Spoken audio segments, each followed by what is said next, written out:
Zikir, salawat, serta ayat-ayat suci Al-Quran dilantunkan ribuan orang yang ada di sini demi menyongsong datangnya bulan suci Ramadan. Selamat datang di Kabupaten Demak, Jawa Tengah, atau yang biasa dikenal dengan Kota Wali. Ya, karena dulunya di sini merupakan pusat persebaran agama Islam di Tanah Jawa. Lantas seperti apa kisah persebarannya dan apa saja peninggalan-peninggalannya?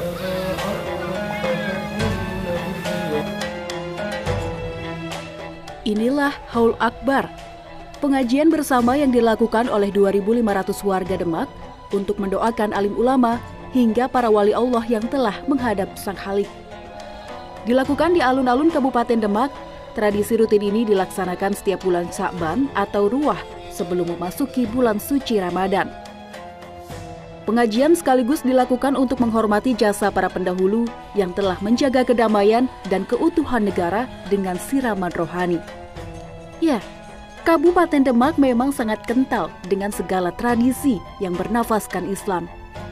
Bukan tanpa sebab, kisah persebaran agama Islam pertama di Tanah Jawa ada di Demak. Dan Masjid Agung Demak menjadi salah satu bukti sejarahnya. Siapa sangka, masjid yang juga menjadi tujuan wisata di Jawa Tengah ini telah berusia 553 tahun, syarat akan sejarah Islam Nusantara abad ke-15. Salah satu pendirinya adalah Raden Fatah, seorang putra mahkota dari Prabu Brawijaya V, yaitu Raja Majapahit ke-11. Bermula saat Raden Fatah bertemu dan berguru dengan salah satu wali Songo, yaitu Sunan Ampel, di tengah perjalanan menemui ayahandanya di Kerajaan Majapahit. Di tangan Sunan Ampel, Raden Fatah dididik ajaran-ajaran Islam selama 4 tahun, hingga akhirnya ia mendapatkan suatu tugas penting. Isman Pratama, salah satu peneliti arkeolog serta sejarah masjid-masjid kuno di Indonesia, memaparkan cerita mengenai Raden Fatah. Kemudian Raden Fatah ini ditugasi oleh gurunya tadi untuk menyebarkan Islam ya di daerah yang kita sebut sekarang daerah Gelagawangi, ya daerah Bintoro, yang kemudian kelak nanti Bintoro itu menjadi Demak. Daerah Gelagawangi adalah hutan dengan sedikit penduduk, namun disinilah awal mula Raden Fatah mendirikan sebuah pondok pesantren. Dari usahanya ini, Raden Fatah menunjukkan kegigihannya dalam menjalankan tugas. Ia mengenalkan agama Islam kepada masyarakat setempat yang masih menganut kepercayaan pra-Islam. Ia mensyiarkan Islam dengan cara menerapkan contoh dalam kegiatan sehari-hari di pondok pesantren yang dipimpinnya. Suwagyo, salah satu takmir Masjid Agung Demak, menceritakan keberhasilan Raden Fatah kala itu. Kurang dari 2 tahun, kurang lebih yang masuk Islam sudah ada 2.000 lebih masyarakat di lingkungan Gelagawangi, yang mana tadinya adalah paham Hindu, Buddha, animisme, kepercayaan dan kapitayan. Kemudian melihat keberhasilan dan kesuksesan Raden Fatah, Wali Songo datang dan berkumpul di pondok pesantren Gelagawangi, musyawarah mufakat dengan Raden Fatah untuk mendirikan masjid yang sekarang dikenal masyarakat luas adalah Masjid Agung Demak. Kala itu masjid diberi nama Masjid Pondok Pesantren Gelagawangi. Pasca berdirinya masjid, semakin banyak warga yang akhirnya memeluk ajaran Islam. Masjid pun tidak bisa menampung seluruh jamaah saat melaksanakan ibadah berjamaah. Wali Songo memutuskan untuk merombak kembali masjid, terutama untuk menampung jamaah yang kian bertambah. Karena keberhasilan ini, Raden Fatah dinobatkan sebagai Sultan atau Raja Islam pertama di Pulau Jawa pada tahun 1478 Masehi. Pemugaran masjid tersebut ditandai dengan condro sengkolo atau penanda waktu yang hingga saat ini terukir di pengimaman Masjid Agung Demak. Dengan condro sengkolo dikasih tanda seekor bulus atau kura-kura, yang mana menunjukkan tahun, orang mengartikan yaitu kepalanya 1, kakinya 4, badannya dianggap angka 0, terus ekornya dianggap angka 1. Jadi 1401 Saka.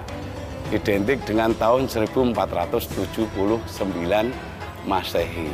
Itu masjid masa Kesultanan atau Wali Songo. Ada 2 kali pemugaran. Namanya juga berubah, Masjid Kesultanan Demak Bintoro. Setelah resmi menjadi kesultanan, Raden Fatah bersama dengan Wali Songo membuat tata pemerintahan untuk pertahanan, sekaligus penanda sebagai kerajaan Islam yang berhasil berdiri pertama kali di tanah Jawa. Jejak keberhasilan ini tak lepas dari peran seorang Sunan Kalijaga.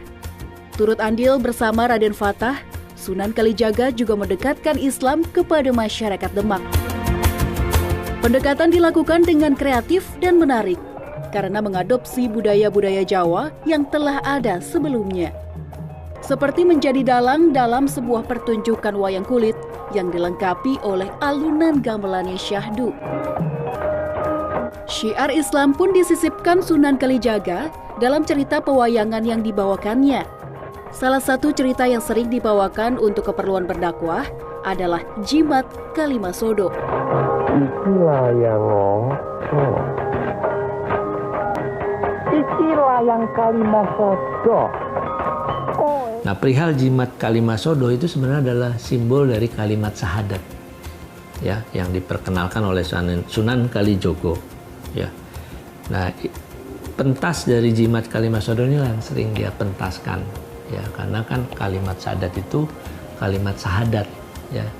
Orang untuk masuk Islam kan menggunakan syahadat yang pertama. Jadi metode dakwah dari Sunan Kalijogo ini sangat mengadaptasi budaya lokal, sehingga masyarakat lokal mau masuk ke dalam agama Islam secara perlahan-lahan, ya, lewat menonton wayang tadi. Selain cerita Jimat Kalimasodo, Raden Fatah dengan Sunan Kalijaga bersama para Wali Songo lainnya juga mengenalkan tradisi grebek syahadatain yang hingga kini dikenal dengan sekatenan. Tradisi ini merupakan pengajian sekaligus pesta rakyat. Masyarakat Demak berkumpul di alun-alun, lalu bersama-sama diajak mengucapkan 2 kalimat syahadat. Perjuangan persebaran Islam kala itu masih bisa terlihat di setiap sudut bangunan Masjid Agung Demak hingga saat ini. Lantas, seperti apa arsitektur bangunan masjid dan peninggalan-peninggalan yang syarat akan makna sakral tersebut?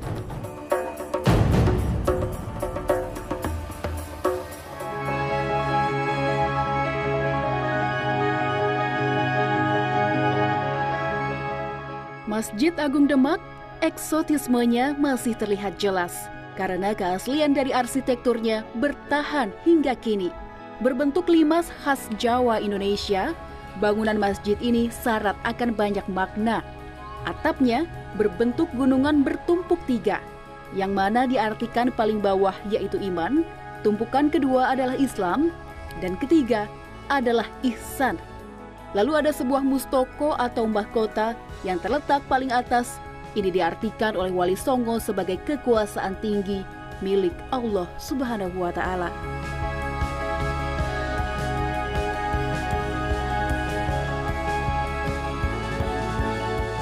Semua bahan baku masjid terbuat dari kayu jati, baik dari lantai, dinding, atap, maupun soko gurunya. Muhammad Cahyo Novianto, peneliti arsitektur masjid kuno, memaparkan kualitas dari kayu yang digunakan pada Masjid Agung Demak. Ya, ini kan bahan utamanya kan kayu, dan kayu yang memang kuat tuh kayu jati memang. Jadi di zaman itu memang mungkin tidak terlalu susah menemukan kayu jati dengan diameter 90-80 cm sepanjang belasan meter, itu 16 meter, utuh lurus begitu. Itu menjadi satu tiang penuh gitu ya. Jadi memang karena itulah kayu yang paling bagus dan paling kuat, maka digunakan sebagai tiang utama atau disebut dengan soko guru. Soko guru itu kan soko itu tiang atau bahasa asal dari suku atau kaki, jadi seperti kaki. Dari bahasa Jawa Kawi itu suku.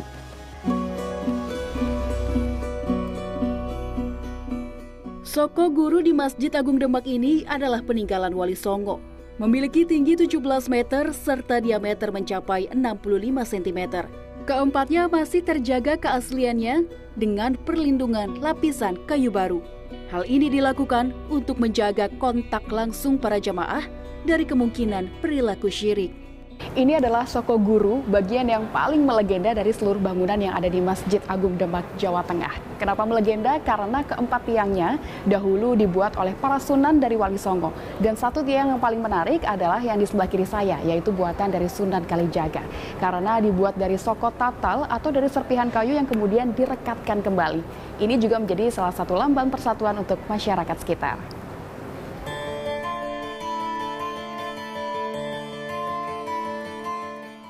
Bergeser ke bagian depan dalam masjid, tepatnya di samping pengimaman, terdapat holwat atau biasa disebut maksurah, tempat khusus penguasa masa Kesultanan Demak melakukan ibadah salat. Berbentuk ruangan kecil, dihiasi dengan warna merah dan hijau, maksurah memiliki ukiran yang berarti memuliakan keesaan Allah Subhanahu wa Ta'ala. Kini, maksurah dimanfaatkan untuk salat sunnah para imam Masjid Agung Demak. Peninggalan lainnya adalah peninggalan dari Raden Fatah berupa ornamen serta benda-benda yang berciri khas Kerajaan Majapahit. Seperti lambang Surya Majapahit ini tersebar di seluruh interior masjid. Dulunya, Surya Majapahit adalah simbol para dewa yang dipercaya oleh Kerajaan Majapahit.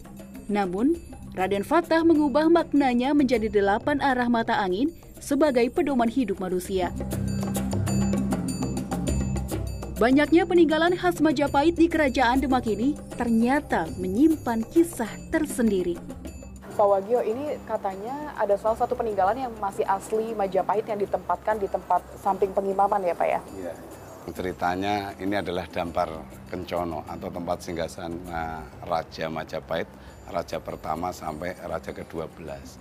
Pada saat terjadi pengerorongan kekuasaan di Kerajaan Majapahit, yaitu seorang Adipati Kediri merongrong ayahanda beliau Raden Fatah, yaitu Raden Bhre Prabu Baja V. Kemudian karena Raden Fatah merasa memiliki hak waris penuh atas Kerajaan Majapahit, maka beliaulah berangkat memerangi Raden Girindawardhana. Alhamdulillah dalam peperangan dengan Raden Girindawardhana di Kerajaan Majapahit, Raden Fatah dan pasukannya mendapatkan kemenangan. Lah, salah satu bukti kemenangan adalah Dampar Kencono atau singgasana atau tempat duduk Raja Majapahit. Ini dibawa beliau pulang ke Kesultanan Demak Bintoro.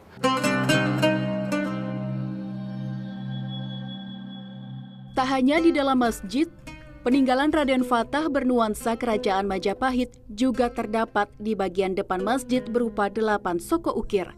Dulunya, 8 soko ukir dengan ukiran khas Kerajaan Majapahit ini merupakan penopang pendopo utama Kerajaan Majapahit. Sekarang, 8 soko ukir ini difungsikan sebagai penopang serambi Masjid Agung Demak.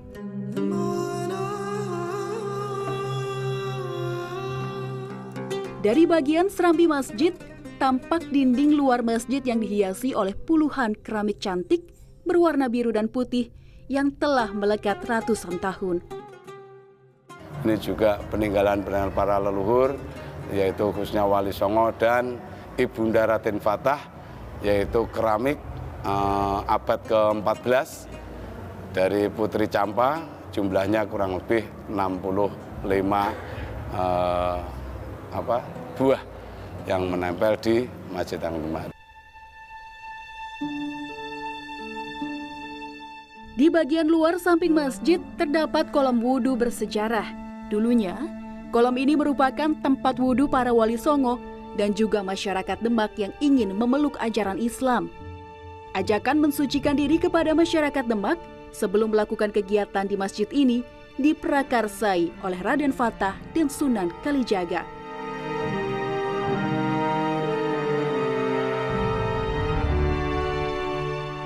Sementara di halaman masjid, terdapat sebuah menara kokoh pemberian pemerintah Hindia Belanda pada abad ke-17.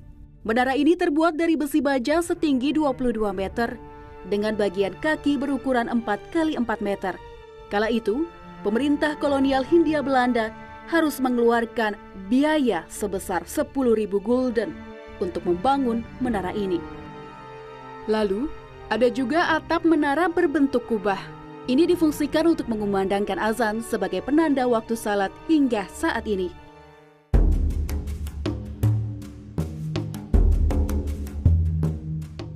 Ya, begitulah keindahan arsitektur bangunan Masjid Agung Demak dengan segala maknanya. Bukan hanya sebagai pusat persebaran agama Islam pertama di Jawa, tetapi juga sebagai percontohan bangunan masjid-masjid bersejarah lainnya.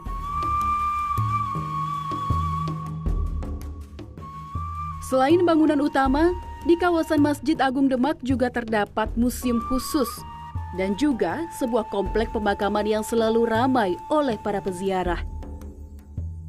Seperti apa isi dari museum tersebut dan makam siapa saja yang berada di komplek pemakaman Masjid Agung Demak?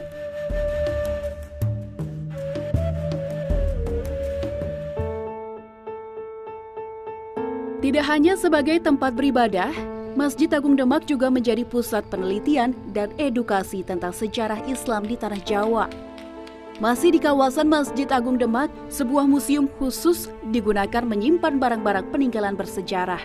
Museum ini juga termasuk dalam cagar budaya. Sederet ayat-ayat suci Al-Quran karya tangan Sunan Bonang terlihat dan masih terjaga baik tulisannya. Di bagian tengah museum, ada 4 potongan soko guru asli buatan Sunan Ampel, Sunan Bonang, Sunan Kalijaga, dan Sunan Gunung Jati. Potongan ini dipisahkan karena kondisinya yang sudah tidak begitu baik. Namun, untuk sisanya, setinggi 10 meter, masih difungsikan untuk menopang bangunan utama masjid. Di bagian belakang potongan soko guru, tampak sebuah pintu dengan ukiran yang khas. Pintu ini memiliki condro sengkolo atau penanda waktu, berbunyi Nogo Mulat Salirawani yang menunjukkan angka tahun 1388 Saka atau 1466 Masehi. Tahun tersebut diprediksi sebagai peletakan batu pertama dari pembangunan Masjid Agung Demak. Di sisi sebelah kiri museum terdapat peninggalan Wali Songo berupa beduk dan kentungan. Dahulu, Wali Songolah yang membuat dan memperkenalkan fungsi beduk dan kentungan.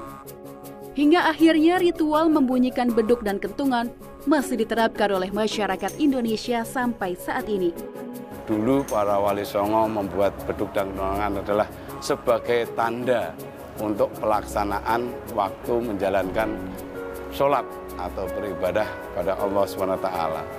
Bunyinya kalau dipukul kentongan itu tong tong tong tong tong, diartikan oleh Wali Songo bahwa masjidnya masih kosong atau masih kosong. Kemudian beduk kalau ditabuh itu bunyinya deng deng deng deng, masjidnya masih sedeng, masih muat. Artinya seperti itu untuk sholat berjamaah. Tak berhenti sampai museum, di kawasan Masjid Agung Demak juga terdapat komplek pemakaman yang tak pernah sepi peziarah, terutama jelang dan selama bulan suci Ramadan. Di komplek pemakaman ini terdapat makam para raja atau sultan kerajaan Demak dari masa ke masa, mulai dari makam Raden Fatah, Sultan Patiunus, dan juga Sultan Trenggono. Ada pula sejumlah keluarga kerajaan yang disemayamkan di tempat ini. Ya, mungkin berbeda dengan makam-makam di daerah lain. Ada yang mungkin bentuknya besar, tinggi, kemudian ada yang panjang, dan juga ada yang biasa. Itu sebetulnya kita menghormati jasa-jasa beliau. Jadi bukan orangnya mungkin setinggi itu 4-5 meter, tapi itu adalah merupakan penghormatan kita kepada leluhur, ya, pada jasa-jasa beliau. Yang mana apabila tidak ada Raden Fatah, tidak ada Wali Songo, notabene kita mungkin belum tahu siapa yang sebenarnya kita menyembah atau kita sembah. Komplek pemakaman ini sering disinggahi para peziarah. Tak hanya dari sekitar Demak, peziarah juga datang dari berbagai daerah di luar Demak. Sedang melakukan ziarah karena dalam rangka menyambut bulan suci Ramadan, dan juga mengapa saya kesini lagi karena kebetulan ini kan pas waktu sholat asar, dan tadi juga habis ziarah ke makam-makam syekh yang lain yang ada di Demak, karena Demak itu kota wali, dan juga pas kemudian di sini sholat asar dan langsung ziarah ke Raden Fatah. Ya adem aja di hati ya Mbak. Kita kan mendoakan wali gitu kan. Ya kita selain adem juga maksudnya mesti kayak kedepannya itu kehidupannya juga lebih baik kayak gitu.